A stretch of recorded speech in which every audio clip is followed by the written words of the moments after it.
오늘부터 함께 살펴보는 이 에스겔서는 바벨론의 4차 침공으로 예루살렘이 함락되어서 이제 남유다가 완전히 패망하게 되는 기원전 586년을 전후로 해서 기원전 593년부터 571년까지 약 22년간 에스겔 선지자가 바벨론에서 하나님께 받은 계시의 내용을 기록한 책이 바로 에스겔서입니다. 이 에스겔서는 남유다의 멸망은 자기 백성에 대한 하나님의 공의의 심판이다라는 내용을 이야기하고 있고, 또한 여호와 하나님의 무조건적인 주권에 의해서 이스라엘은 회복되어질 것이고, 이와 더불어서 그들에게 이루어질 종말론적 예언의 내용을 담고 있는 말씀이 바로 에스겔서입니다. 오늘 이 본문의 말씀을 기록하고 있는 선지자 에스겔, 그 에스겔이 어떠한 활동을 했는지에 대한 그런 내용은 남유다의 패망을 기점으로 해서 그가 어떻게 선지자로서 활동을 하였는지에 대해서 우리가 그 모습을 살펴보게 되는데요.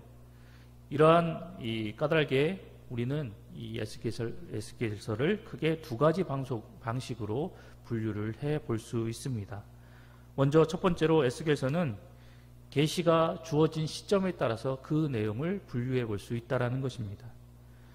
오늘부터 우리가 살펴보는 이 에스겔서가 다른 예언서들보다 구별되는 그런 두드러진 특징 중에 하나는 바로 계시가 주어진 시점이 되게 분명하게 밝혀져 있다라는 것입니다. 에스겔 선지자는 항상 하나님께서 주신 그 계시의 말씀을 선포하기에 앞서서 그 계시가 언제 주어졌는지에 대한 시점을 밝히고 있는 모습을 우리는 에스겔서를 통해서 살펴볼 수 있게 됩니다. 또한 두 번째로서 우리가 살펴볼 수 있는 특징은 기본 주제별로 그 내용을 분류해 볼 수 있다는 것입니다.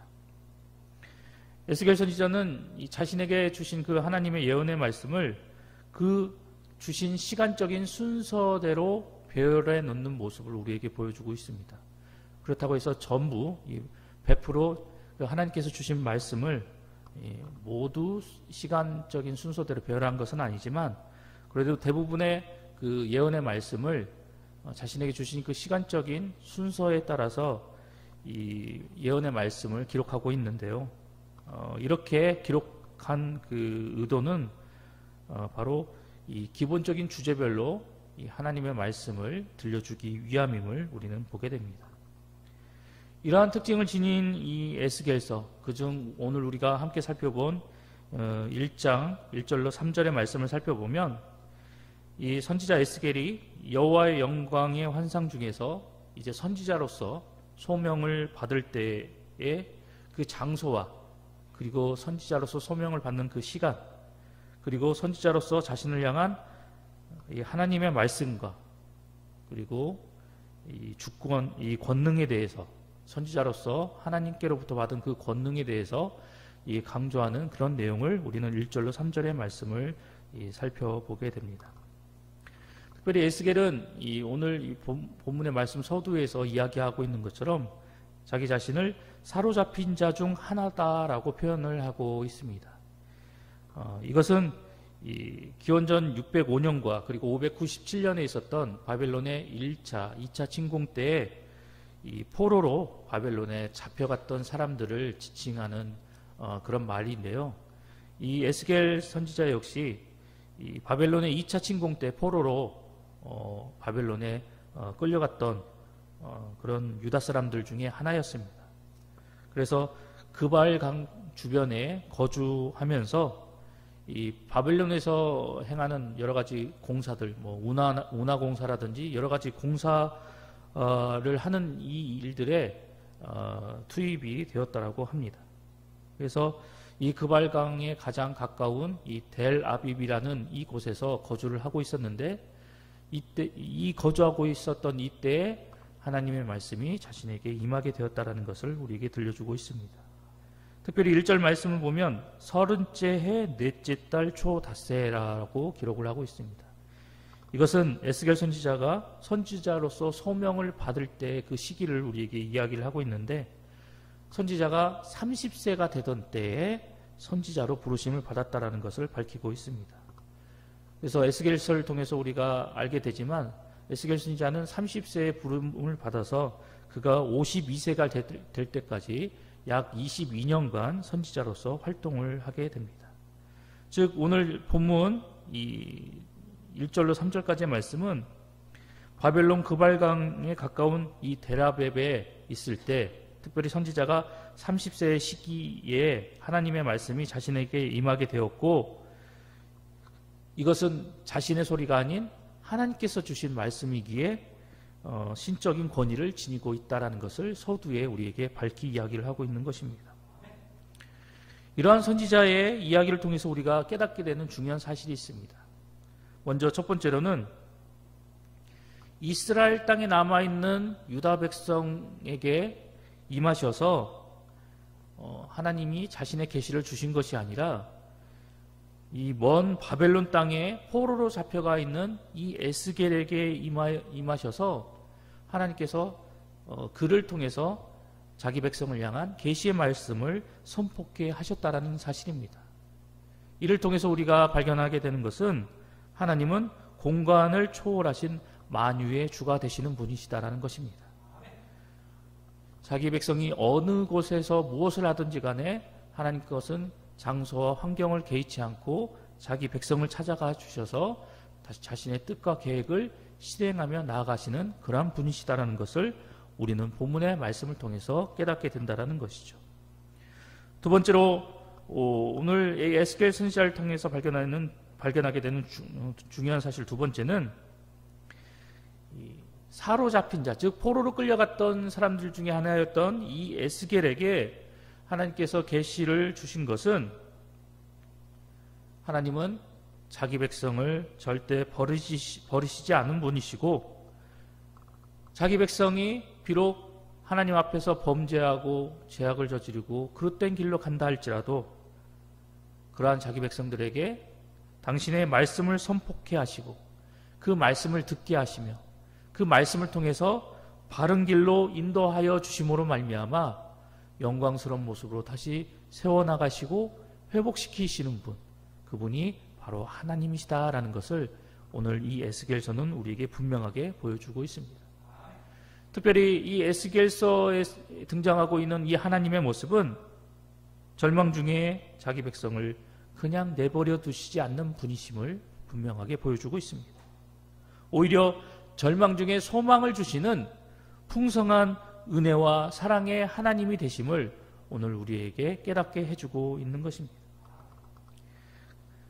그래서 하나님을 바라보고 하나님만을 의지하게 되면 사방이 꽉 막힌 상황이다 할지라도 그 속에서 새로운 소망과 희망을 발견케 하시고 그 절망 중에서도 하나님의 놀라운 은혜를 체험케 하시는 분, 그분이 우리가 믿는 하나님이시다라는 것입니다.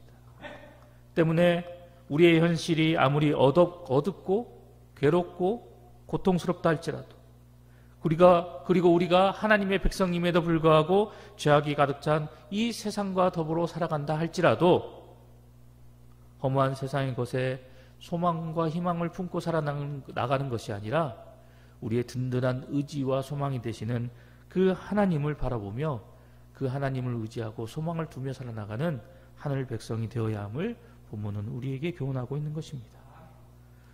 어떤 상황과 환경에 굴하지 않고 우리가 언제나 하나님께 소망을 두고 살아가는 한 우리는 우리의 절망적인 상황 가운데서도 하늘의 문이 열리는 놀라운 소망을 체험하게 될 것이며, 이를 통해서 우리를 항상 영광스럽게 인도하시고 세우시는 그 하나님의 섭리를 체험하게 될 것입니다. 오늘도 이 말씀을 통해서 우리의 든든한 의지가 되시는 그 하나님만을 온전히 바라보고 의지하시는 성도님들 되시기를 소망합니다. 계속해서 4절로 28절까지의 말씀을 살펴보면 앞서 서론에서 이야기한 환상의 내용을 이제 선지자가 구체적으로 진술해 나가는 모습을 우리가 보게 됩니다.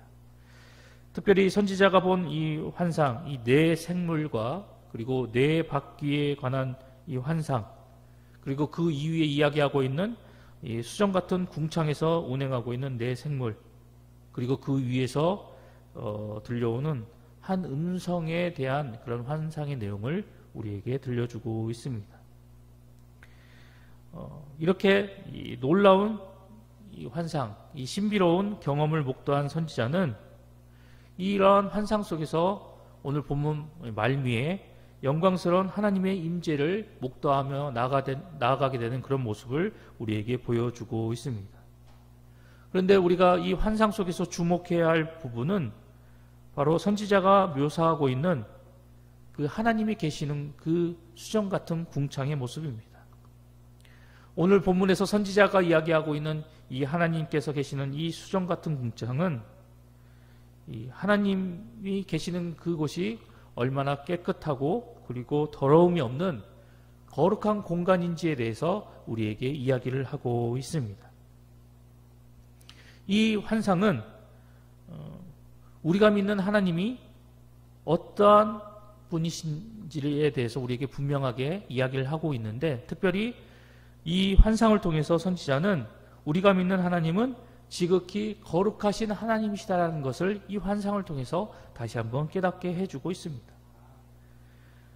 그 맑디 맑은 수정과도 같은 그 궁창에 하나님의 보좌가 있고 그곳에 영광스러운 모습으로 좌정하고 계시는 그 하나님의 모습을 우리에게 이야기해 줌으로 인해서 우리가 믿는 그 하나님은 더러움도 없고 그리고 어둠의 그림자조차 없으신 거룩하신 하나님이 되심을 우리에게 분명하게 교훈하고 있는 것입니다. 하나님의 거룩하심이 얼마나 위대하고 뛰어난지 오늘 이 환상 속에 등장하고 있는 그분을 수종두는 이 네 생물조차도 자신들을 하나님 앞에서 부정한 존재로 여기고 날개로 자신의 몸을 가리며 나아가고 있는 모습을 우리에게 이야기를 하고 있습니다. 이렇게 더러움이 없고 거룩하신 이 하나님께서 당신의 백성들을 향해 하신 말씀이 있습니다. 그 말씀이 무엇입니까?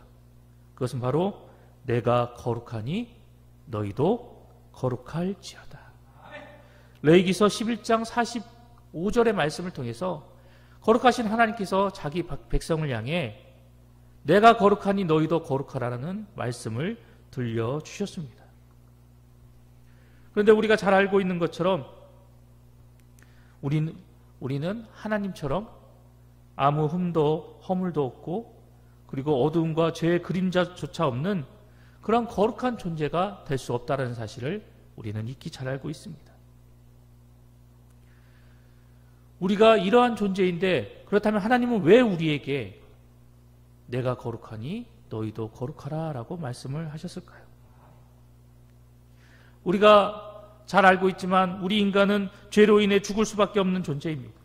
앞서 말씀드렸던 것처럼 우리 인간은 거룩과는 거리가 먼 그런 나약하고 연약한 존재가 바로 우리 인간입니다. 죽을 때까지 죄의 본성을 안고 살아갈 수밖에 없는, 죄로 인해서 결국 죽을 수밖에 없는 그런 타락한 존재가 바로 우리 인간이라는 것이죠. 그런데 그런 우리 인간을 향해서 하나님은 내가 거룩하니 너희도 거룩하라 라고 말씀을 하셨습니다. 하나님께서 특별히 자기 백성들에게, 하나님의 백성인 성도들에게 내가 거룩하니 너희도 거룩하라 라고 말씀하신 그 이유는 우리가 인간이기에 비록 하나님의 경지에 이르지 못한다 할지라도 하나님께서 구별하여 부르신 백성이기에 하나님께서 세상과 구별하여 택하신 하나님의 백성이 되었기 때문에 일평생 하나님을 본받아서 하나님의 백성으로서 하나님께서 지니고 계신 그 거룩한 품성을 우리가 우리의 삶 속에서도 날마다 지향하여서 성화에 힘쓰는 성도가 되어야 한다라는 사실을 깨닫게 하시기 위해서 하나님은 내가 거룩하니 너희도 거룩하라 라고 말씀하셨던 것입니다. 하나님의 거룩한 성품을 본받아서 그 거룩한 성품이 날마다 우리의 삶 가운데서 나타날 수 있도록 힘쓰고 노력하는 그런 성화의 삶을 살아나가는 것, 이것이 하나님처럼 거룩한 삶을 살도록 우리를 부르시고 우리에게 거룩한 삶을 살아가도록 명령을 주신 하나님의 참된 의도와 의미라는 것입니다. 따라서 우리는 이러한 사실을 기억하고 언제 어디서든지 이러한 하나님의 거룩을 우리 삶의 표대로 삼고 하나님을 본받아서 날마다 우리 삶 속에서 거룩한 삶 그리고 성결한 삶을 살고자 온 힘을 다하는 하늘 백성이 되어야 합니다. 죄를 멀리하는 삶을 살아가야 합니다. 그리고 하나님의 거룩을 이루고자 하는 그런 마음과 그리고 그런 성품을 품고 언제나 우리의 삶 속에서 하나님의 영광스러운 모습과 이름이 드높아질 수 있도록 그 하나님의 거룩을 본받아 그 거룩의 삶을 쫓아 힘써 나아가는 그러한 삶을 살아나가는 주인공이 되어야 한다는 것이죠. 하나님께서 우리를 세상과 구별하여 부르시고 하늘 백성으로 삼아주시고 더 나아가 하나님의 귀한 자녀로 우리를 삼아주셨기 때문에 세상이 아무리 죄악되고 거짓되고 불의하다 하여도 우리는 하나님의 백성으로서 성도로서 우리에게 주어질 그 믿음의 길을 우리가 당당히 걸어가야 한다라는 것입니다. 특별히 우리의 삶 가운데서 하나님의 거룩한 성품이 온전히 드러날 수 있도록 우리가 언제나 하나님의 모습을 본받아 그 거룩의 삶을 살아나가는 그런 우리의 모습이 되어야 함을 본문은 우리에게 교훈하고 있습니다. 오늘도 우리에게 주신 이 말씀을 기억하면서 우리가 믿고 의지하시는 하나님께서 어떤 분이신지를 다시 한번 분명히 깨달아 알고 이 소망 없고 불의한 세상 가운데서 우리의 소망과 희망을 하나님께 두고 하나님만을 의지하며 하나님께서 우리에게 말씀하신 내가 거룩하니 너희도 거룩하라는 그 말씀을 기억하고 우리의 삶 속에서 하나님을 거룩의 표대로 삼아서 하나님의 모습이 우리 가운데서 온전히 증거되어지고 나타나는 삶을 살아가므로 오늘도 주어진 하루 속에서 하나님께 온전히 영광을 돌리며 나아가는 우리 봉상의 모든 성도님들이 되시기를 간절히 소망합니다.